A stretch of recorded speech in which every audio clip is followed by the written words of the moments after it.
Ya, Bapak Ibu, teman-teman, kita ketemu lagi di Renungan Sebutir Debu. Pada kali ini saya ingin mengajak Bapak Ibu dan teman-teman sekalian, kita mau merenungkan tentang ibadah di gereja. Boleh nggak angkat tangan puji Tuhan? Haleluya, puji Tuhan. Tuhan baik. Boleh nggak? Ada gereja yang tidak mengizinkan ibadah dengan mengangkat tangan.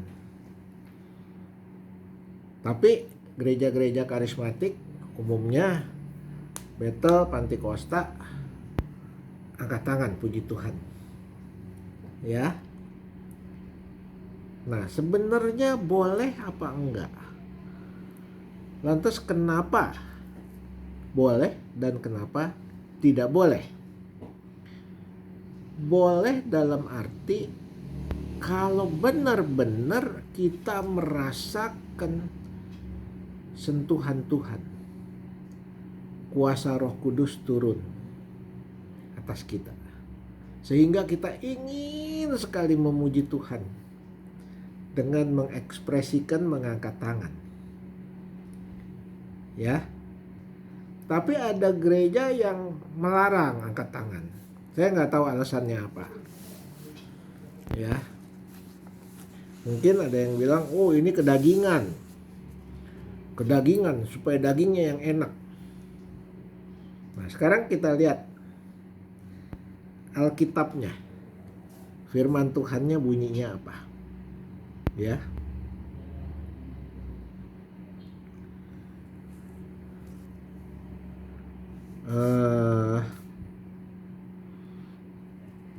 Kita lihat dari kitab Ratapan pasal 2 ayat 19. Ya. Kitab Ratapan pasal 2 ayat 19. Saya bacakan ya. Bangunlah, mengeranglah pada malam hari, pada permulaan giliran jaga malam. Curahkanlah isi hatimu bagaikan air di hadapan Tuhan. Angkatlah tanganmu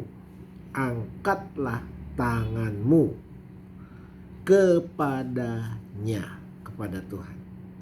Demi hidup anak-anakmu yang jatuh pingsan karena lapar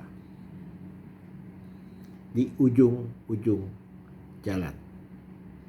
Nah, ini di kitab Ratapan, kalau kita berdoa kepada Tuhan, angkatlah tanganmu. Ya. Angkatlah tanganmu kepadanya. Jadi boleh nggak? Boleh. Kita lihat lagi ya.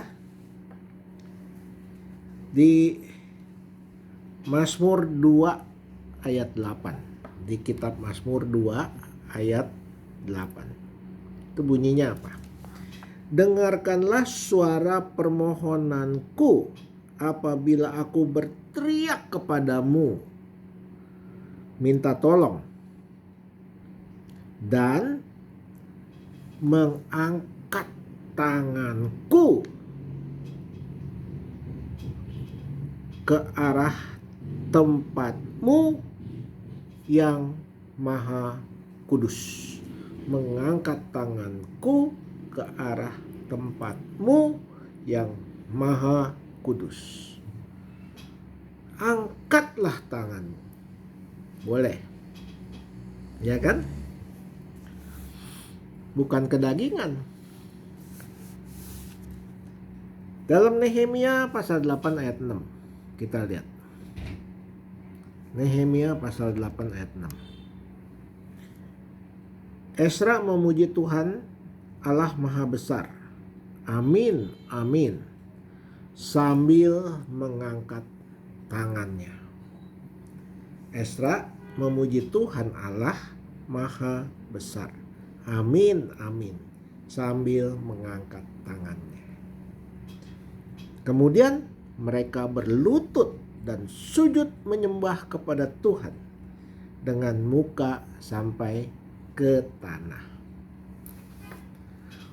Jadi Bapak Ibu, teman-teman semua, kita harus meneliti firman Tuhan dengan benar. Jangan sembarangan larang-larang juga orang kalau mau memuji Tuhan dengan mengangkat tangan. Kita tidak tahu apakah orang tersebut disentuh oleh Roh Kudus dengan sukacita yang daripada Tuhan, atau dia pura-pura juga bisa, ya.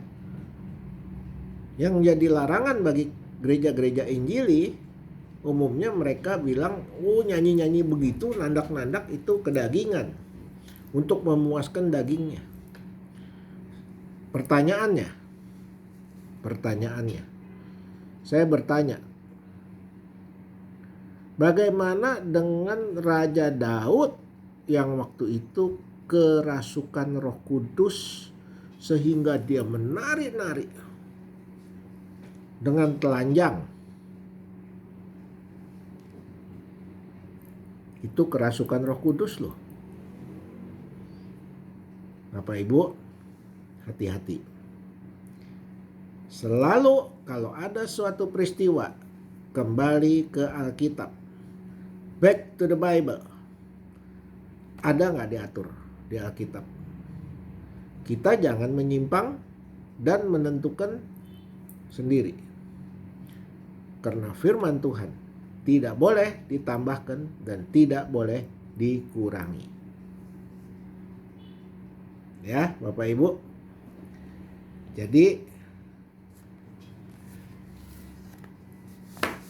mari, kalau kita jadi anak Tuhan, jadi orang Kristen, jadilah orang Kristen yang benar, jadilah anak Tuhan yang taat, yang selalu baca firman Tuhan, yang selalu merenungkan firman Tuhan, selalu rindu untuk makin hari makin mengerti firman Tuhan, makin hari makin mencintai Tuhan. Kalau nggak ngerti, berdoa, tanya kepada Tuhan, minta Tuhan memberikan petunjuk. Ya, seperti halnya Daniel, dia nggak ngerti. Ya, Yusuf, dia nggak ngerti untuk uraikan mimpi raja yang aneh. Semua ahli nujum juga nggak ngerti. Tapi karena dia punya Tuhan, karena dia percaya pada Tuhan, dia berdoa kepada Tuhan, minta Tuhan memberikan hikmat dan petunjuk dari Tuhan, sehingga dia bisa menjelaskan arti mimpi raja tersebut. Akhirnya Yusuf menjadi raja muda. Daniel diangkat menjadi orang kepercayaan raja. Ini bukti waktu kita mentuhankan Tuhan dalam hidup, maka Tuhan juga akan memperhatikan kita sebagai orang-orang yang dikasihinya. Ya, jadi saya ingatkan Bapak Ibu, teman-teman yang Kristen, yang hamba Tuhan, yang guru Injil, aktivis, jangan sembarangan ambil keputusan atau melarang ini, melarang itu. Kembali ke Alkitab. Sebelum kita ketahui, sebelum kita membaca Alkitab habis, jangan sok-sokan ngerti Alkitab. Baca firman dengan benar. Renungkan. Saya pernah selalu bertanya kepada mahasiswa saya waktu saya mengajar di STT Iman. Apakah saudara sudah membaca firman Tuhan dari Kejadian sampai Wahyu? Dari satu kelas yang kira-kira 20-30 orang, paling-paling yang angkat tangan 1 atau 2 orang. Lalu saya bertanya, ngapain kalian masuk ke sekolah teologi?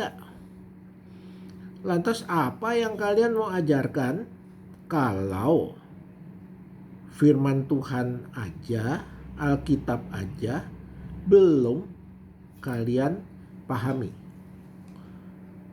Kalian mau ngajar dari ketidaktahuan mereka kalian, atau setelah kalian tahu baru kalian ajarkan kepada jemaat gereja? Ini penting Bapak Ibu. Ya, jangan sembarangan mengajar. Karena kalau kamu sembarangan mengajar, itulah yang akan dijadikan ukuran oleh Tuhan. Hati-hati. Tuhan tidak bisa dipermainkan. Dan jangan sembarangan melayani Tuhan. Sampai di sini Bapak Ibu. Semoga ini bisa menjadi berkat buat teman-teman semua. Jangan lupa klik subscribe, share, supaya makin hari makin banyak orang mengerti. Makin banyak orang mau baca Alkitab. Makin banyak orang rindu dan makin cinta Tuhan. Sehingga makin banyak orang Kristen yang mempermuliakan nama Tuhan. Sampai ketemu lagi di episode berikutnya.